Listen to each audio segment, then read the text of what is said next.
रामनगरी अयोध्या के दौरे पर पहुंचे सीएम योगी आदित्यनाथ ने रामलला का दर्शन कर जन्मभूमि पथ स्थित श्री राम राजगोपुरम द्वार का अनावरण विधि विधान पूर्वक वैदिक रीति रिवाज से किया।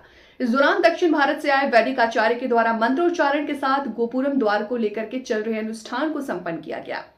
सुग्रीव किला मंदिर के प्रवेश द्वार श्रीराज गोपुरम कहा जाता है। इसका बुधवार को मुख्यमंत्री ने लोकार्पण वैदिक विधान से किया।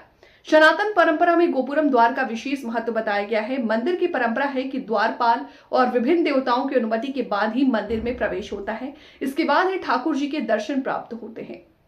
याद करिए, 500 वर्षों से सनातन धर्मावलंबी अयोध्या के लिए आंदोलन करता रहा।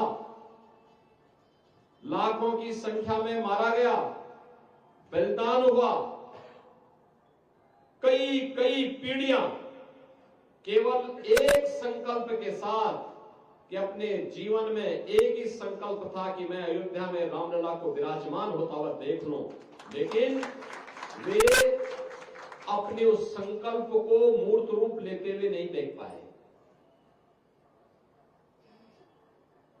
लेकिन जब पूरा समाज एकजुट होकर के लड़ाई लेता है, एक भाव के साथ बोलता है, एक साथ एक प्रकार की सरकारें केंद्र और राज्य में आती हुई दिखाई दी और एक साथ आई। जो समस्या 500 वर्षों से समाधान नहीं हो रही थी, मात्र 2 वर्ष में उस समस्या का समाधान हो गया, मात्र 2 वर्ष में। और मैं यही कहने के लिए आया हूं, ये 2 वर्ष के अंदर जिस समस्या का समाधान हो सकता है, अगर 500 वर्ष पहले भी यही एकता का परिचय दिया होता तो इस प्रकार की दुर्भाग्यपूर्ण समस्या हमारे सामने आती नहीं, जो 500 वर्षों तक हम लोगों को झेलना पड़ा।